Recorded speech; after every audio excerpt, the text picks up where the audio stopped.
everyone, and welcome back to my channel. In today's video we're going to be learning how to cut this stylish corporate gown with a collar. So if it's something you would love to learn, do well to watch to the end, like, share and subscribe. So let's get right to it. So from the top here is our starting line and our shoulder line. So I'm going to come up here and take my vertical measurement. For my shoulder to my bust point is 9.5 inches. I'll take that and extend the line across. Then from the shoulder line again, I'm going to come down to mark my under bust line. For my shoulder to my under bust is 12 inches. I'm going to mark that and extend the point across as well. Then from the shoulder line again, I'm going to come down to mark my waist point. For my shoulder to my waist in front is 16 inches. I'm going to mark that all the way and I'll go ahead and extend the point across this way. So this is my waistline, my under bust line and my bust line. We are drafting the half scale, the half length, all right? So I'm going to come up here, divide my shoulder by 2. At that point I'll come down by 1 inch for my shoulder slope. I'll come here to mark my neck width of 3 inches, then I'll connect this way. I'll come here to mark my neck depth of 3 inches as well. I'll connect from the neck width all the way to the neck depth with my curve rule.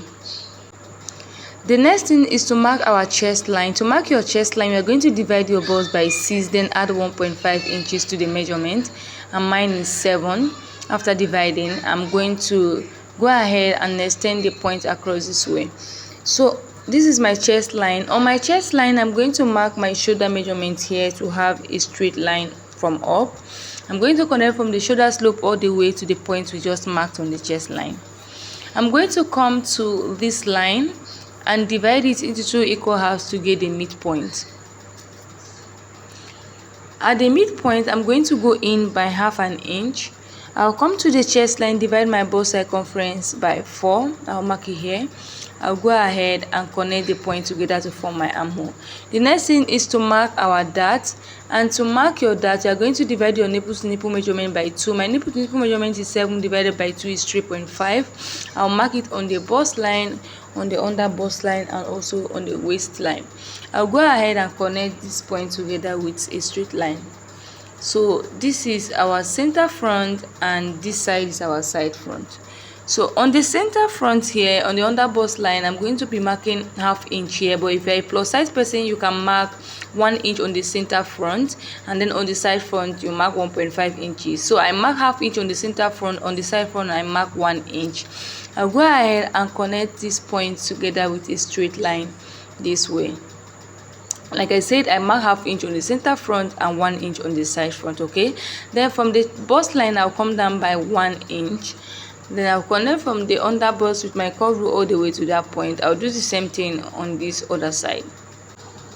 So we are drafting a princess dart bust here. So I'm going to connect from here all the way to the midpoint of our armhole this way. So I'm going to come here, mark ½ an inch on both sides of this line, and I'll connect back into the original line.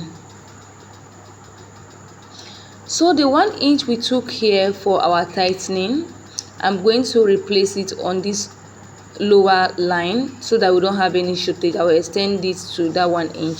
I'll also replace the 1 inch on the chest line here. I'll go ahead and reconnect my armhole this way. The next thing is to impute our round body measurement. We've already marked our bust measurement here. I'm going to add 1 inch for seam allowance.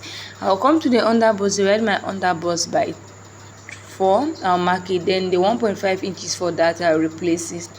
Then add my seam allowance. I'll come to the waistline, divide my waist by 4. The 1.5 inches we took for that I'll replace it. Then add my sewing allowance. I'll go ahead and connect all these points together. So the next thing we're going to do right now is to mark our bust dart. And to mark your bust dart, this is the difference you have from your shoulder to your waist in front and back. From my shoulder to my waist in front is 16 inches, while from my shoulder to my waist at the back is 14.5 inches. So the difference is 1.5 inches. I came down from the bust line by that 1.5 inches. Then I connect back to our dart leg this way. So we're going to be cutting out this area. I'll go ahead and cut it out. Make sure to close down your darts before cutting out. So this is what we have for the front. Before we draft out the collar, let's work on the back pattern first. So for the back pattern, I've already gone to rule out my basic line, my waistline, bust line, and zip allowance of 1 inch. I'll come to the shoulder line, impute my shoulder measurement here. At that point, I'll come down by 1 inch for my shoulder slope. I'll come here to mark my neck width of 3 inches, just the way we did for the front. I'll connect from here to my shoulder slope. I'm going to come down to mark my chest line, just the way we did for the front. And I'll go ahead and extend that point across. On my chest line, I'll mark my shoulder measurements,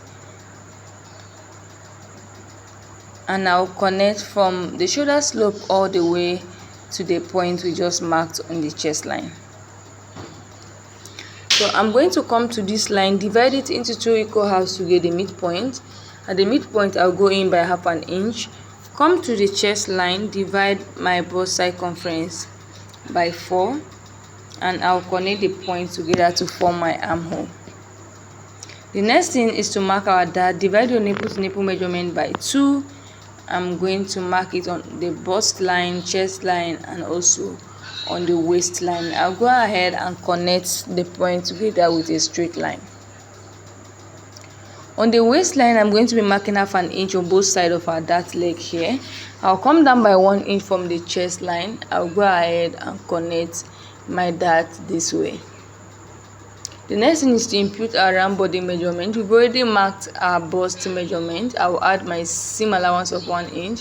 I'll come to the waistline, divide my waist by 4, replace the 1 inch for that, then add my seam allowance. I'll go ahead and connect the point together. On the zipper allowance on the waistline, I'm going to mark ½ an inch here. This is to prevent our zip from bulging after sewing, and we are going to be cutting this excess out this way. And this is basically the next thing is to draw out the neck depth. Okay, it depends on where you want it to stop. If you look at the thumbnail, the neck depth went all the way to the almost at the waist point. I'll come down from the bust line by 1 inch. It depends on where you want yours to stop. You can stop before the chest line, you can go all the way to the waistline, depends on what you want. And we are going to be cutting this part we don't need out, and this is basically for the back. We'll go ahead and cut it out just so you can work on the collar. So this is the back pattern. We're going to be cutting the center front on fold for the front, and we're going to cut ×2 of this, and we're going to cut ×2 of the back pattern as well. To cut out the collar, after cutting the pattern paper on your actual fabric, you're going to join the front and the back together, and you're going to measure around the neck. So whatever you have now, that is what you're going to use to cut the collar. So let's assume that my round neck is about 10 inches. And we are just assuming, all right? So I'm just going to illustrate it on the pattern paper. Make sure to measure around your neck. So let's assume mine is 10 inches.